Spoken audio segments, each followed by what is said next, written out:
Cześć. Ostatnio mieliśmy długi weekend majowy, na którym Piotr Maciejczak z kanału Piotr Maciejczak postanowił, że zahostuje swój własny community server do V-Rising. To był dobry zbieg okoliczności, bo już od dłuższego czasu miałem zamiar próbować tą grę, ale jakoś nie mogłem znaleźć na to okazji. A wiedziałem, że to jest gra, która w dużej mierze też skupia się na koopie i pomyślałem, że dobrze było sprawdzić ją już od samego początku w środowisku online. Słyszałem o tej grze sporo dobrych opinii, grałem wcześniej w gry Stunlock Studios, więc mniej więcej spodziewałem się tego, jak będzie wyglądał ten gameplay, ale i tak podszedłem do tego bez jakichś większych oczekiwań. Bo ja nie jestem do końca fanem tego gatunku sandbox survival, w który myślałem, że ta gra się głównie wpisuje. I przez ten weekend majowy wkręciłem się w tą grę straszliwie. Zrobiłem w niej 80 godzin w 6 dni i ostatecznie uważam, że to jest gra 10 na 10. I nawet po tych 80 godzinach ja mam dalej ochotę, żeby grać w nią dalej. Pomimo tego, że zrobiłem już w niej właściwie wszystko, mam ochotę zacząć grać jeszcze na kolejnym serwerze od początku i zrobić to drugi raz. I od razu mówię, dla mnie gra nie musi być perfekcyjna, żeby dostała 10 na 10. Nie wiem, czy pokazywałem to już w moich filmach, ale mniej więcej tak wygląda moja obecna chronologicznie ułożona lista gier, które uważam za 10 na 10. Jedyną grą, w której ciężko jest znaleźć jakąś wadę na tej liście, jest chyba Warcraft 3, może Doom Eternal, gdybym nie brał pod uwagę DLC. Ale w każdym razie chodzi mi o to, że dla mnie na ocenę 10 nie zasługuje gra, która jest perfekcyjna, tylko gra, która jest, jakby to powiedzieć, ikoniczna w skali tego, co próbuje osiągnąć względem wszystkich innych gier, które pojawiły się wcześniej. Albo jej gameplay wpisuje się w dokładnie to, czego ja oczekuję od gry komputerowej. I V-Rising to też nie jest gra bez błędów, ale uważam, że ona zasługuje na to, żeby trafić na tą moją listę. Nie bawiłem się tak dobrze w grze komputerowej od premiery Classic WoWa. Pozwólcie, że wyjaśnię, dlaczego mi ta gra tak podeszła.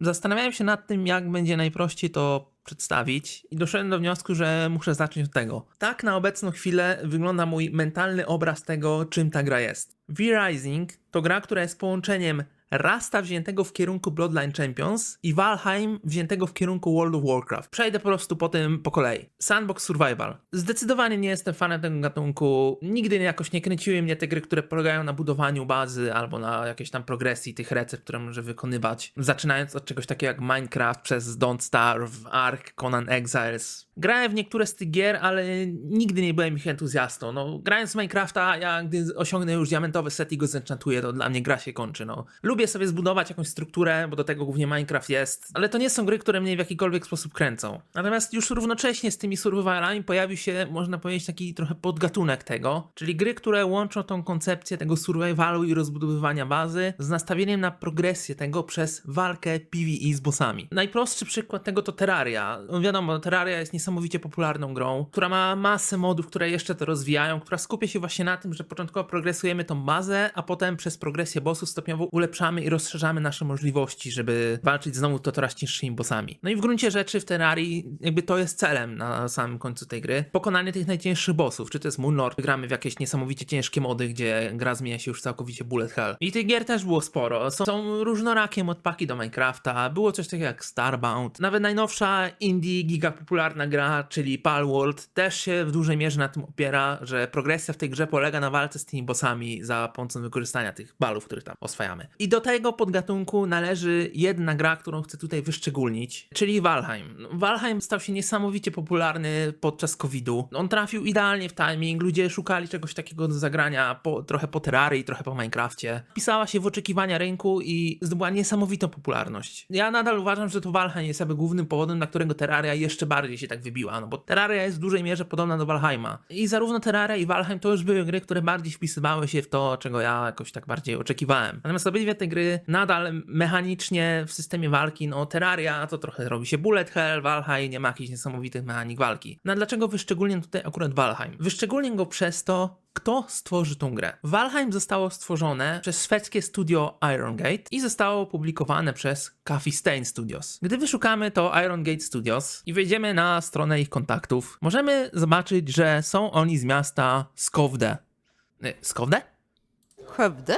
Skövde? Skövde? Są z miasta Skövde. I potem możemy wejść na stronę tego Coffee Stain Studios i oni są też z miasta Skövde. Ciekawy zbieg okoliczności, co nie? I to studio jest stworzone przez studentów z jakiegoś uniwersytetu, w tym Hyfde. Sprawdziłem, co to za miasto, ma populację mniej niż 60 tysięcy ludzi, jest w Szwecji. I gdy poszukałem tego miasta na Google, okazało się, że ten uniwersytet ma świetny kierunek game developmentu i w tym mieście jest ogromna baza indie deweloperów, którzy tworzą różnorakie gry. Ludzie, którzy studiowali na tym uniwersytecie i potem tworzyli własne studia do gier indie, no w tym mieście, pojawiły się takie gry jak Deep Rock Galactic, Satisfactory, Goat Simulator, Raft i ciekawym zbiegiem okoliczności Stanlock Studios też jest w tym mieście. I też składa się z ludzi, którzy studiowali na tym uniwersytecie. I to powiązanie jest moim zdaniem ekstremalnie ważne, bo to jest ogromny czynnik w tym, że Stanlock Studios zdecydowało się stworzyć V-Rising w takiej formule właśnie jak Valheim. Podejrzewam, że w tak małym mieście musi następować wymiana informacji pomiędzy tymi deweloperami, zwłaszcza jeżeli są z tej samej uczelni. Ci ludzie się na 100% znają i wydaje mi się, że to właśnie to było ich inspiracją przy tworzeniu tej gry. Bo Stanlock Studios miało pewien problem w swoim developmencie gier.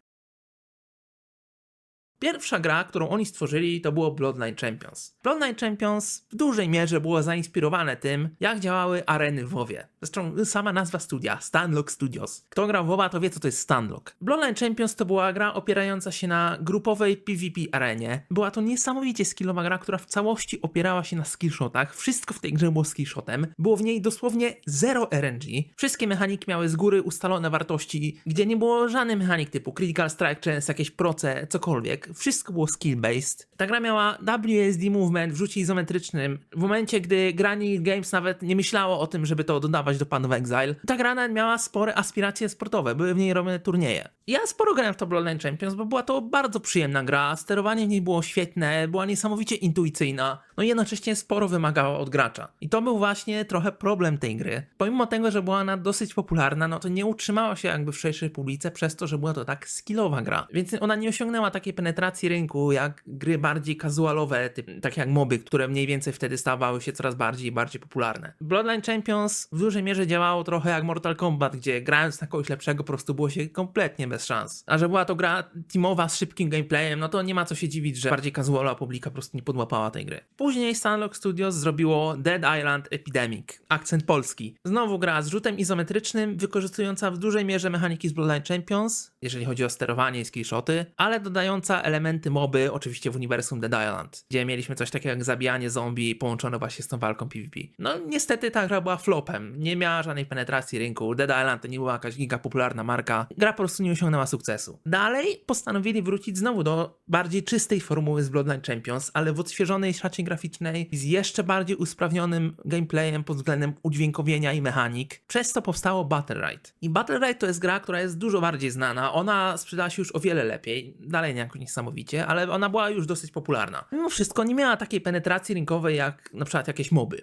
Bo dalej, to była niesamowicie skillowa gra, opierająca się na PvP arenie, która znowu miała aspiracje nawet do bycia e-sportem. Była tak skillowa i tak ciekawa mechanicznie, że tacy jakby, można to powiedzieć, hard userzy tego typu gier, no byli z niej ogromnie zadowoleni, ale nadal to było trochę zbyt ciężkie dla gracza casualowego, żeby się tym zainteresował na dłużej. I wydaje mi się, że wtedy oni rzeczywiście zrozumieli, że o ile ich gry tworzone w takiej formule, one mają swoich odbiorców, to żeby osiągnąć większe rynkowe przebicie, muszą zmienić tą formułę, żeby to przystosować, żeby wykorzystać ten świetny gameplay, który oni stworzyli, no który to czuć grając w tę grę, jaka to jest responsywna gra, jak te skillshoty świetnie działają, jak jest dobrze udźwiękowiona. Jak wykorzystać tę formułę, żeby stworzyć coś, co chcieliby grać też bardziej casualowi gracze. No bo sama koncepcja tej PvP areny, no World of Warcraft, na podstawie którego ten tryb gry jest trochę inspirowany, na podstawie aren w WoWie, ten tryb gry, on nie jest jakoś ekstremalnie popularny dla bardziej takiej niedzielnej audiencji gier. Więc to samo z siebie było trochę spalone podejście. Więc pierwszą rzeczą, którą oni zrobili, to Battle Ride Arena, czyli wykorzystanie tej formuły z Battle Ride, ale przedstawienie jej w formie Battle Royale. To ukazało się już jakby w tej fazie, gdzie wszyscy byli w momencie kopiowania PUBG i Fortnite'a. To znowu ta gra nie osiągnęła praktycznie żadnej popularności, ale to pokazywało, że oni zaczynają myśleć, jak trochę to przerobić i dziwnym trafem te daty się tak zbiegają, że gdzieś właśnie w tych okolicach, z tego samego miasta,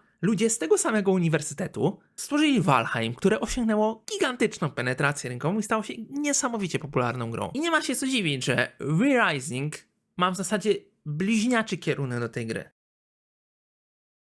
Stanlock Studios postanowiło, że przeniosą ten korowy gameplay zapoczątkowany w Bloodline Champions i kontynuowany w Battle Ride w kontekst sandboxowej gry z PvE walkami z bossami. I to jest właśnie to pierwsze oblicze V-Rising. Jest to sandbox skupiony na walkach z bossami. Oczywiście mamy tutaj elementy budowania bazy, gdzie musimy stworzyć to swoje siedlisze, w którym kontynuujemy różnorakie rozwoje technologiczne po to, żeby zdobywać coraz lepszy i lepszy ekwipunek, który pozwala nam walczyć z coraz to cięższymi i cięższymi bossami w kolejnych regionach w tej grze. Oczywiście, żeby tworzyć te rzeczy, musimy zbierać różnorakie zasoby wykorzystywane do craftowania. Kolejne recepty, które zdobywamy dzięki progresji tych bossów, wymagają coraz to potężniejszych materiałów. To gra zmusza nas po to, żebyśmy bardziej eksplorowali tą mapę i szukali tych materiałów w innych miejscach. Sama walka, zarówno na podstawie typów broni, umiejętności, które są dostępne dla gracza, kontroli postaci, jest wprost, można powiedzieć, wyjęta z Battle Ride, ale wykorzystywana w tym obliczu w kontekście walki z PvE bossami. Gdzie ta walka to jest gameplay opierający się na izometrycznej walce rodem z hack and slashy, ale w tempie właśnie z Battle Ride, gdzie musimy wykorzystywać mechaniki defensywne do walki z tym bossem, żeby się obronić przed jego atakami. Mamy tutaj dostępny dash, który jest efektywnym dodge rollem. Mamy umiejętności broni, które w wielu przypadkach mają kratki nieśmiertelności. Mamy specyficzne czary, które są przystosowane do blokowania ataków przeciwników, dzięki czemu w wielu momentach ta gra zmienia się trochę w taki taniec z bossami, który opiera się na tym, że musimy umiejętnie uniknąć umiejętności wykonywanej przez bossa po to, żeby go skontrować. No brzmi to trochę znajomo. I na podstawie samego tego mechanicznego systemu walki, tym jak przyjemna jest kontrola nad postacią, jak działają te umiejętności, które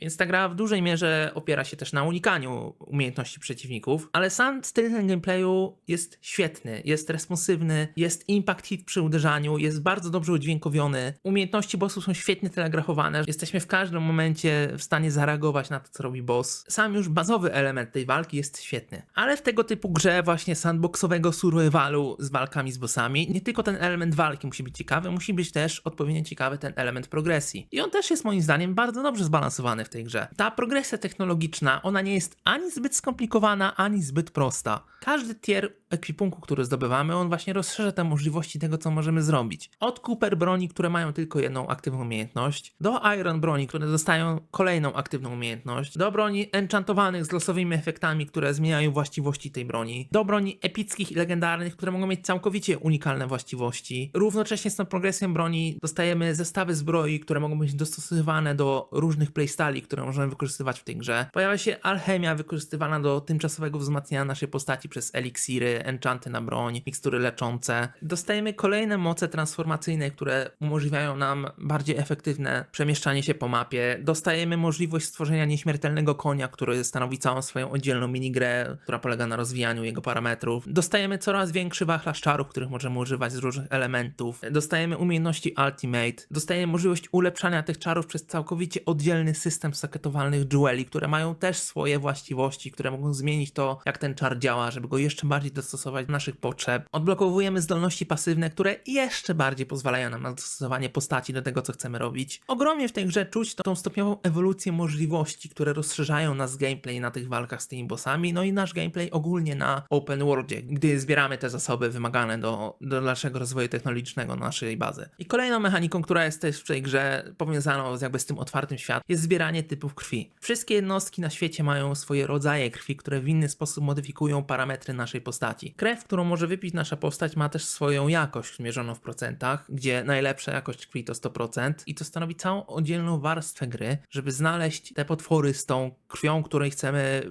w najlepszej możliwej jakości, złapać tego potwora do specjalnej mechaniki niewolnictwa, przez co możemy takiego potwora przetransportować do naszej bazy i umieścić w klatce, po to, żeby mieć nieograniczony dostęp do tego zasobu. I ci niewolnicy to jest dalej kolejna warstwa tej mechaniki, gdzie musimy utrzymywać ich przy życiu i zwiększać stopniowo im ten procent jakości przez odpowiednie mechaniki. Przez to celem jest zdobycie tych niewolników, których chcemy z danym typem krwi z jakością wartości 100%. Co potem idzie jeszcze dalej, bo właśnie w tym najnowszym patchu został dodany kolejny element tego systemu, gdzie możemy te typy krwi ze sobą łączyć. Przez co mamy jeszcze kolejną warstwę tego, jak możemy dostosować naszą postać przez odpowiednie połączenie tego typu krwi. I ta mechanika niewolnictwa, ona idzie jeszcze dalej, bo taką złapaną jednostkę możemy wykorzystywać nie tylko do tego, żeby była naszym bankiem krwi, ale też możemy stworzyć z niej sługusa. Takiego sługusa możemy wygirować dokładnie tak samo jak naszą postać, możemy go zostawić w naszej bazie, żeby był po prostu jej strażnikiem, albo możemy wysyłać go na specjalne misje do różnych regionów, regionów, które różnią się poziomem trudności. Określane na podstawie tego, jak jest wymagane giry na tym sługusie, żeby mógł go zrobić, no i na podstawie tego, do którego regionu ten sługus oryginalnie należał, dzięki czemu dostaje nam specyficzne bonusy. Ale w każdym razie nagrodą za taką misję, w zależności od tego, którą wybierzemy, są różnorakie zasoby. Sługusy stają się jakby pasywnym źródłem dochodu zasobów, dzięki czemu musimy mniej zbierać tych już słabszych resursów, które nadal są wymagane w późniejszych momentach progresji w mniejszej ilości, a system rozwoju naszej bazy jest przyrostowy, dzięki czemu te lepsze elementy często wymagają też do stworzenia tych wcześniejszych elementów. I to mechanika sługusów jakby jest tym, co zmniejsza wymagania grindu w tej grze, podczas już endgame'owej progresji. Więc tego jest sporo i te systemy są ciekawe i złożone. Nawet samo budowanie tej bazy, ono jest świetnie zrealizowane. Te systemy nie są ani zbyt skomplikowane, ani znowu za proste. Gra sugeruje nam wydzielenie bazy na kilka oddzielnych pokojów przez typy podłogi, które możemy umieścić pod tymi stołami do craftowania, które wtedy dają specyficzne bonusy do tych stołów, dzięki czemu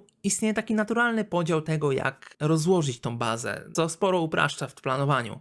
Natomiast sama budowa tego zamku i co gracz chce z nią zrobić, no to już leży w naszej gestii. Możemy go stworzyć po prostu, żeby był funkcjonalny, albo stworzyć w nim dzieło sztuki za pomocą różnorakich dekoracji, które możemy odkryć zarówno podczas eksploracji w grze, jak i kupić z Cosmetic Shopa, bo jest w tej grze Cosmetic Shop. Ale stworzenie takiego zamku nie stanowi żadnego problemu w tej grze. Natomiast z tym wiąże się jeden z niewielu problemów właśnie tej gry, czyli to, jak wygląda to połączenie między tymi poziomami craftowania, gdzie te zasoby często działają właśnie na podstawie takich łańcuchów, gdzie do stworzenia jednej rzeczy potrzeba drugiej, a do stworzenia czwartej potrzeba tej trzeciej. Przez to często może następować potrzeba do takiego przenoszenia wszystkich tych rzeczy pomiędzy tymi stołami. I na szczęście w endgame dostajemy specjalne silniki, które wprowadzają skrawek mechaniki Logistics Network z Factorio, dzięki której możemy output z jednego stołu przekierować na input drugiego, co w dużej mierze pozwala na zautomatyzowanie tego craftingu. No generalnie rzecz biorąc, musimy tylko włożyć do tego początkowego stołu te wymagane zasoby i potem wszystko przy odpowiednim ułożeniu tego łańcucha powinno samo się poprzenosić. Natomiast nadal uważam, że to się pojawia trochę za późno i wolałbym, żeby to było dużo wcześniej, żeby mocniej ograniczyć to bieganie pomiędzy tymi stołami. Ale w każdym razie i tak tego nie ma jakoś dużo. W tej grze nie ma takich momentów, że trzeba stać, nie wiem, 2 godziny w bazie po to, żeby coś wykraftować. Możemy to po prostu nastawić, to się wykona w tle, podczas gdy my progresujemy sobie dalej grę, walcząc z bossami, czy też zbierając kolejne zasoby. Jest to raczej minimalne utrudnienie w gameplayu. Na tej płaszczyźnie połączenia Valheim z gameplayem z Bloodline Champions gra jest świetna i już wtedy byłbym w stanie ją polecić. Nie mówiąc nawet o jakości bossów, o której powiem później. To by już wystarczyło, żeby było warto zagrać w tą grę. Ale zdecydowanie nie wystarczyłoby,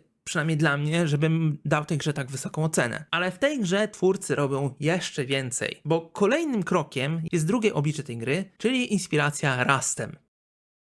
To jest coś, co wyraźnie widać w tej grze. Twórcy zdali sobie sprawę z tego, że mają system PvP z Battle Right. Ten gameplay PvP, no on był świetny. I to widać w tej grze, że ta gra jest świetnie mechanicznie zrobiona, jest intuicyjna do grania i mogą jej nadać odpowiednią złożoność na podstawie tych mechanik, które już wcześniej stworzyli. Więc skoro robią grę na podstawie Valheima z bazami, z PvE progresją, ale mają taki system walki, to równie dobrze mogą się też skupić na mechanikach PvP. No a jaka jest gra typu sandboxowego, która uskutecznia takie PvP? Jest Rust. Rust jest grą w formule sandboxu połączoną z dużymi serwerami online, gdzie na takim serwerze gra spora grupa ludzi, która musi walczyć o te ograniczone zasoby na tej mapie. I w tej grze jest ogromne nastawienie na PvP, połączone też z rajdami na bazy innych graczy. To łączy się z całą gamą różnorakich zasad tego, kiedy ten gameplay jest fair albo nie fair i te serwery same jakby definiują sobie te zasady wreszcie. Ale to jest w dużej mierze celem tej gry. Walka PvP o zasoby dostępne na mapie. I ta formuła jest też w pełni wykorzystywana w V-Rising. W V-Rising mamy serwery, które mogą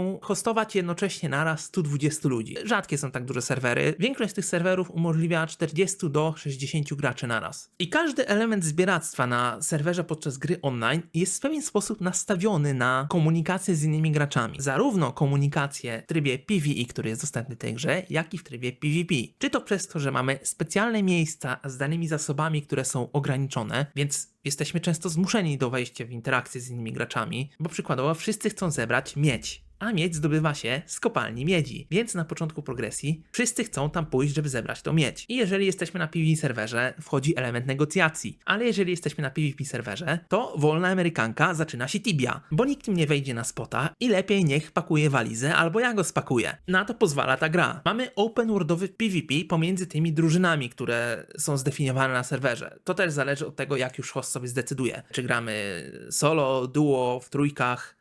na tym serwerze, na którym graliśmy akurat w trójkach. I tu pojawiał się właśnie ten element interakcji z innymi graczami, gdzie mogliśmy się decydować na to, żeby walczyć z nimi, albo wejść z tymi graczami w tymczasowy sojusz, że się nie zabijemy, ale pozbieramy sobie te zasoby, albo zabijemy jakiegoś bossa, po to, żebyśmy wszyscy dostali ten kolejny krok progresji. Na to jest nastawiona ta gra, zarówno na podstawie tego geograficznego położenia tych zasobów, jak i tego, jak działają te zasoby w późniejszych fazach gry. Na przykład później mamy coś takiego, że musimy zebrać srebro. Srebro ma taką właściwość, że gdy je nosimy, to im mamy go więcej, tym więcej przyjmujemy obrażeń. Ale to srebro nas nie zabije, zostawi nas na 1 HP. Więc to nie tylko zmusza nas do częstszego przemieszczania się po mapie, to daje elementy ryzyka, przez które jesteśmy w ciągłym zagrożeniu, no bo mamy mało HP, zawsze może ktoś się pojawi, że nas zabije i nas okradnie. Ale jednocześnie powoduje, że gdy ktoś nas na tej mapie znajdzie i spróbuje okraść, no to on sam musi się potem zastanowić, jak ten łup przemieścić do swojej bazy. Przez to tworzą się te warstwy interakcji z innymi graczami. To samo właśnie dzieje się na bossach. Bossy są statyczne na serwerze, nie ma czegoś takiego jak instancje. Boss po prostu stoi sobie na mapie i jeżeli zaczniemy walkę z nim, to w każdej chwili może się pojawić inna drużyna i znowu musimy wchodzić z nimi w interakcję. Pozytywną lub negatywną. To już jest nasza decyzja. Ale przez właśnie te konfiguracje serweru gra nie zmusza nas do tego, żeby koniecznie grać PvP. Mamy też właśnie te serwery PvE, więc to nie jest tak, że jesteśmy jakoś zmuszani do czegoś. To jest właśnie ten kolejny element, że ta gra robi coś, co jest teraz unikalne moim zdaniem, a kiedyś było właściwie defaultowym trybem tworzenia gry, że pozwala nam hostować własne serwery. Nie tylko pozwala je hostować, ale daje nam od razu narzędzia do modyfikowania właściwie każdego parametru na tym serwerze. Od zmiany trybu gry właśnie do PvE, do PvP, do zmiany poziomu trudności, walk z bossami, do zmiany szybkości zbieractwa na serwerze, do zmiany parametrów tego, kiedy możemy korzystać z teleportacji, gdy mamy zebrane jakieś zasoby. Mógłbym tu wymieniać. Tego jest cała masa i można wiele elementów dostosować do naszych własnych potrzeb. I stworzyć sobie taki serwer, albo dołączyć do takiego serwera, jaki dokładnie chcemy. Jeżeli chcemy grać w PvP, ale nie chcemy, żeby ktoś nam zniszczył bazę, mamy do tego dostępne serwery. Jeżeli chcemy grać z innymi ludźmi PvE, mamy do tego dostępne serwery. Jeżeli chcemy po prostu walczyć z innymi graczami, bez zastanawiania się nad tą progresją w tej grze, mamy dostępne specjalne PvP serwery, na których gracze sami sobie stworzyli tryb Aren, gdzie dostajemy cały dostępny bisowy ekwipunek z customowymi komendami, którymi możemy dostosować sobie naszą postać, żeby po prostu poćwiczyć walkę, albo żeby zmierzyć się z kimś lepszym. To się właśnie wiąże z kolejnym elementem tej gry, czyli różnorodnością buildów, która została umieszczona w tej grze na podstawie tego, co było dostępne w Battlerite. W V-Rising jako tako nie mamy czegoś takiego, że wybieramy daną klasę, ale przez mnogość mechanik, które możemy wykorzystać do stworzenia naszego własnego buildu, różnorodność w tej grze jest niesamowita. PvE to nie ma tak do końca znaczenia, no bo w PvE chcemy mieć skille defensywne po to, żeby bronić się przed bossami. No i możemy wybrać sobie broń, którą chcemy grać i one też się tam różnią, że niektóre mają iframe'y, niektóre nie mają iframe'ów, ale PvE ma swoje specyficzne uwarunkowania, przez które na przykład lifesteal jest świetną statystyką, a niekoniecznie potrzebujemy mieć całej gamy ofensywnych czarów, no bo lepiej po prostu mieć coś defensywnego, żeby dłużej przeżyć. Ale w warstwie PvP to wchodzi na kolejny poziom. Mamy wybór broni, dostosowanie rodzajów krwi, dostosowanie armor setów, pasywów, które wybieramy, czarów, dostosowanie jeweli na tych czarach, żeby zmodyfikować ich parametry, dostosowanie ultimate'ów, które używamy. Możliwości w tej grze jest bez liku. Na internecie jest zrobiona taka specjalna strona, na której można znaleźć kilkadziesiąt viable buildów, którymi można grać w tej grze. A jednocześnie przez to, że jest stworzona na podstawie tej ewolucji gameplayu, która zapoczątkowana była w Bloodline Champions przez Battlerite do teraz, to skill cap w tej grze jest ekstremalnie wysoki. Gdy ja na tym PvP serwerze dostosowanym do walki 1vs1 spotkałem kogoś, kto miał w tej grze 2000 godzin, to podczas walki z nim ja po prostu nie wiedziałem, co się dzieje. Jakbym grał na jakiegoś hardkorowego gracza Mortal Kombat. Grad ciosów, 10 weapon swapów, rzucanie czarów tak, że nie mogą się nawet ruszyć, ani go nawet uderzyć. Głębia tej gry jest niesamowita. I właśnie to idzie jeszcze dalej, bo oprócz tego Open PvP, które jest na serwerach, mamy tą możliwość wyjętą z Rasta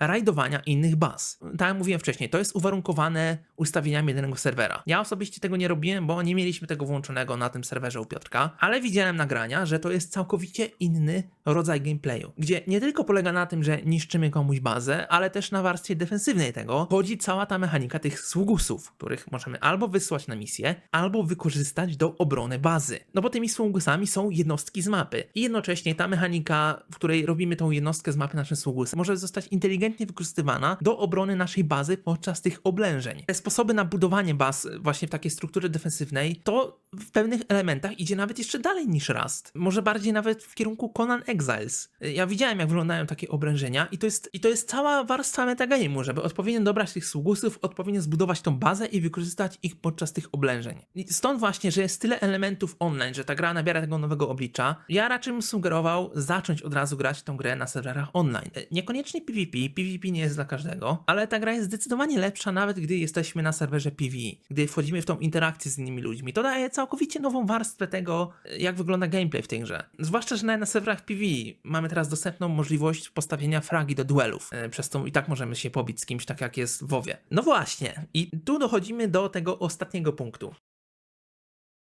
Gdyby to była po prostu gra łącząca Valheim z Rustem, to nadal bym ocenił tę grę bardzo wysoko. Ale czy uznałbym ją za grę dla mnie przynajmniej 10 na 10 jako grę kultową? No nie do końca. W tej grze oczywiście są problemy. Do pewnego momentu uważałem, że gra jest zdecydowanie świetna, ale jednocześnie miała te elementy, które trochę mnie denerwowały. Zwłaszcza w encounter designie, który z pewnej perspektywy wydawał mi się niezbyt ciekawy z tym, jak było skalowane HP na przeciwnikach. Gdzie grając w grupie skalowanie było po prostu 1:1, gdzie każdy gracz o swoją porcję zwiększał życie przeciwników, to daje trochę dziwne efekty w walkach, w których występują ady, gdzie wiele z tych walk jest tak dostosowanych, że więcej ludzi powoduje więcej spawnów, które mają więcej życia, co prowadzi do bardzo denerwujących sytuacji na niektórych encounterach. I tak było właśnie do poziomu około 70, gdzie właśnie był taki miks, że były te encountery, które mnie denerwowały i te encountery, które były zrobione świetnie, bo nie miały tego elementu tych adów, które mnie frustrowały. I po dojściu do tego levela zacząłem się zastanawiać nad tą grą, jak to rzeczywiście tu wygląda. I wtedy zdałem sobie sprawę z pewnego faktu, że patrzyłem nadal na tą grę trochę bardziej z perspektywy soulsowej, takiej walki typu Souls-like, gdzie spodziewałem się, tak jakbym miał specyficzne oczekiwania, że ta gra będzie wymagała ode mnie tylko tego, co jest wymagane od gracza w Souls-like'ach, czyli odpowiedniego kontrowania przeciwników przez skillowe unikanie umiejętności, żeby stworzyć sobie okazję do zadania obrażeń. Co naturalnie w tym podejściu trochę się wywala, gdy pojawiają się ady. I właśnie przy tych rozmyślaniach przechodziłem się po naszej grupowej bazie. I wtedy w pewien sposób przejrzałem przez Matrix. Zrozumiałem, jaka jest rzeczywista intencja twórców tej gry. Zacząłem się patrzeć, co rzeczywiście z chłopakami wybudowaliśmy w tej bazie. I zacząłem sobie robić taką listę. Mamy w tej grze blacksmithing, żeby tworzyć bronię, alchemię, żeby tworzyć eliksiry i flaski, inskrypcje, żeby tworzyć recepty na kolejne te poziomy rozwoju technologicznego i zwoje, enchanting, żeby ulepszać bronię, tworzenie zbroi przez later working połączony z tailoringiem, jewel crafting, żeby tworzyć amulety i jewele do skillgemów i wszystko to jest napędzane przez zbieranie orów przez mining, przez łowienie ryb do karmienia tych serwantów, first aid przez tworzenie mikstur przy tej alchemii, herbalizm przez zbieranie odpowiednich ziół i skinning przez zbieranie odpowiednich skór z potworów. Trochę to brzmi jak pewna inna gra, w którą sporo grałem. Trochę to brzmi jak World of Warcraft. I wtedy zrozumiałem, że oni nie idą w stworzenie walki takiej bardziej soulsowej. Oni idą w walkę PvE encounterów z MMOsów. Walkę inspirowaną World of Warcraft i czymś takim jak Lost Ark. Bo ta gra w rzeczywistości jest niesamowicie zainspirowana WoWem. To odnosi się do historii tego studia. Stunlock Studios stworzyli początkowo grę opierającą się na arenach w WoWie. Jestem przekonany, że deweloperzy tej gry grają w WoWa. To jest ostatni element, który wynosi tą grę dla mnie na ocenę 10 na 10. Bo zdałem sobie sprawę, że ta gra w rzeczywistości przez wykorzystywanie tych mechanik z Valheim, z sandboxem, dodanie do niej mechanik PvP z Rusta, dodanie do niej świetnych mechanik walki z Bloodline Champions i dodanie progresji na PvE encounterach, ta gra wykorzystuje to, żeby stworzyć skondensowane doświadczenie grania w MMO. V-Rising wykorzystuje te mechaniki jako pretekst do wprowadzenia gameplayu występującego w WoWie, czy też po prostu w innych MMO nastawionych na progresję PvE encounterów, czy też w grupie, czy też w przypadku tutaj solo. Dokładnie tego samego typu encounterów, który możemy zobaczyć w takich MMOsach. To właśnie to porównanie bardziej do walki w Lost Arku, która jest świetna, to jest nadal najlepszy element tej gry. Pomijając cały ten chłam, przez który Lost Ark jest niegrywalny, to walka z bossami jest na niesamowitym poziomie w Lost Arku. I po dłuższym zastanowieniu zauważyłem, że V-Rising rzeczywiście wydaje się iść w tym kierunku. Bo progresja bazy, którą rozwijamy tymi elementami technologicznymi, ona w rzeczywistości daje bliźniacze odczucie do progresji postaci, na przykład w WoWie, gdy gramy na świeżym serwerze. I nie możemy kupić sobie rzeczy na Auction House'ie i gra nie opiera się tylko na tym, że wbijamy level. Tak to ludzie robią, wbijają level i idą na dungeon i tyle. Na takim świeżym serwerze wszystko trzeba sobie samemu zorganizować, wszystko trzeba sobie samemu znaleźć, samemu zrobić sobie profesję, samemu znaleźć grupę rajdową i samemu zrobić te enkantery pierwszy raz, bo nikt nas nie wykryje. To jest dokładnie to, co ta gra robi. Crafting w bazie i jego progresja to jest dosłownie mechanika profesji z WoWa. Rozbudowa postaci coraz to kolejnymi systemami na tych tierach girów, nowe czary, ultimaty, pasywy, jewele, to odzwierciedla klasyczną progresję postaci za pomocą leveli w MMOSie. Nawet sam świat, on stopniowo przechodzi przez coraz to cięższe i cięższe lokacje z większym eye-levelem przeciwników, na których nie mamy szans, gdy nie wejdziemy z wyższym poziomem. Ale z kolei z tych lepszych poziomów dostajemy znowu już kolejne lepsze rewardy, które pozwalają nam przejść dalej. Co znowu odzwierciedla to, jak działają MMOsy w grze w takiej jakby skondensowanej skali. Już nie mówiąc nawet o samych tych inspiracjach w tym świecie, że tu mamy jakichś Crusaderów, którzy są praktycznie identyczni do Scarlet Crusade z WoWa, nieumarłych wzorowanych na Pladze i na Naxxramasie. Im dalej jestem w tej grze, tym bardziej to widzę. Te walki z bossami, gdy zacząłem patrzeć na to z tej perspektywy, to ja to zrozumiałem. Dokładnie tak samo jak w MMOsie w tej grze, te enkantery stopniowo stają się coraz bardziej i bardziej i bardziej skomplikowane. A na początkowych stadiach progresji nie mogą dowalić bardzo skomplikowanych mechanik walki z bossami, tylko wykorzystują do tego ady, które gdy gramy samemu nie są aż tak dużym zagrożeniem, bo w większości przypadków, gdy przygotowujemy sobie AOSP, to jesteśmy w stanie zabić te ady bardzo szybko. Ale gdy gramy w grupie, ta gra z kolei wymaga od nas teamplayu, żeby odpowiednio ograć te ady. Dokładnie tak samo jak to się dzieje często na enkanterach w MMOsie. Oczywiście tu nie mamy trójklasowego podziału klas, ale mamy właśnie ten podział bardziej z Lost Arka, dzięki czemu te enkantery stopniowo coraz to bardziej i bardziej, im mamy wyższy eye level, przechodzą transformacje prost w rajdy z MMOsów, z mnogością skomplikowanych mechanik, które musimy poznać i sprogresować. Może nawet połączone bardziej, już przyznajmy to, z mechanikami soulsowymi, przez to mechanikę blokowania, czy też po prostu to, jak układa się ten taniec z tymi bossami, że mamy ten taki papier, nożyce, kamień, że mamy ograniczoną ilość zasobów, dzięki których możemy uniknąć danych umiejętności i ta gra zmienia się właśnie w takie szachy, że ten skill uniknę dodgem, ten skill zblokuję tym czarem, na ten skill wykorzystam kontrę, że tworzymy sobie te paterny podczas progresji tych bossów, ale nadal one wymagają dokładnie takiego samego podejścia, jak walki na przykład w Lost Ark. Wymagania uników, wymagania wychodzenia z ognia, z grand efektów, wymaganie przystosowania swojego gameplayu do tego, żeby odpowiednio ogrywać te mechaniki. Coraz bardziej zróżnicowane paterny, których używają te bossy. Niezależnie od tego, czy jesteśmy sami, czy w grupie, walka z nimi jest świetna. I właśnie dzięki temu, że te bossy są jednocześnie designowane pod single player, w momentach, gdy walczymy z tymi bossami w grupie, skill pojedynczego gracza staje się decydującym czynnikiem w tych walkach. To się wprost odnosi właśnie do trybu walki z Lost Ark, gdzie często są sytuacje, że robiąc bossa w grupie, na samym końcu walki zostaje ostatnia osoba z 10% życia i musi samodzielnie dobić tego bossa, dzięki czemu jest w stanie sama wykierować całą drużynę. To są najbardziej hype momenty, jakie mogą istnieć w takich rajdach podczas enkanterów w MMOsach. I w WoWie są takie sytuacje, że na przykład Rogal tankuje bossa na Evasion, albo Blood Death Knight utrzymuje się sam z bossem, bo ma tak chory self, albo gdy w Lost Arku ktoś dobijał Waltana na Legion Raidach w tej ostatniej fazie, która wymagała kontr. To się bardzo często dzieje w V-Rising, gdzie często było tak, że zginąłem, a ktoś z mojej drużyny samodzielnie dobijał tego bossa, będąc w stanie wziąć całą drużynę na swoje barki. I to się regularnie dzieje w V-Rising, gramy w grupie. I podobne odzwierciedlenie to wszystko ma też w aspektach PvP.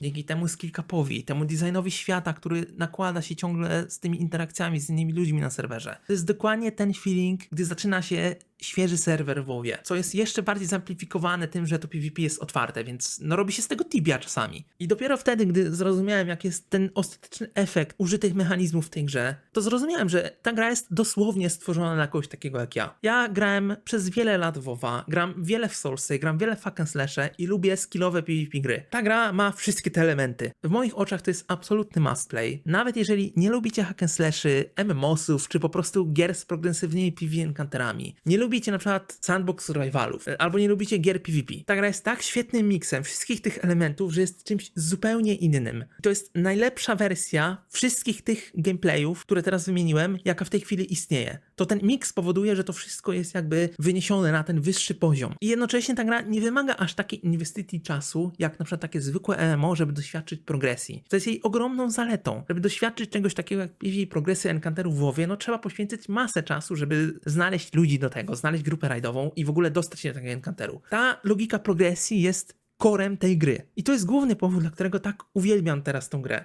I tak, to nie jest gra bez wad. Tak jak mówiłem, są problemy z niektórymi bossami. Ma ona swój specyficzny art style, No i też można powiedzieć, że jest trochę inspirowany WoWem. No to nie jest gra z jakąś niesamowicie mind-blowing grafiką. Muzyka w tej grze też nie jest czymś imponującym. Są pewne frustracje związane z zarządzaniem tą bazą. Są pewne frustracje ze zbieraniem niektórych resursów, takich jak na przykład jedwab, który nakłada ten debuff od czosnku, który mnie bardzo denerwował. Czasami dzieją się dziwne rzeczy podczas walk z tymi bossami, czy to przez ping serwera, czy przez trochę nieprecyzyjne hitboxy na grand efektach. Są problemy, ale to są na tyle małe elementy, że one tracą u mnie znaczenie, przynajmniej na mojej skali oceny gry. Ta gra ma tak świetnie zrobiony system walki, system PvE encounterów i ich progresji, świetnie zrobiony system budowania tej bazy, że nawet ja, laik w tych grach, byłem w stanie go zrozumieć i cieszyć się z niego. Świetnie zrobioną tą progresję technologiczną po tych bossach, złożone systemy budowania postaci, niesamowicie głębokie mechaniki PvP, open worldowe PvP, możliwość grupowego PvP, pozwala hostować prywatne serwery, które możemy sobie modyfikować jak chcemy.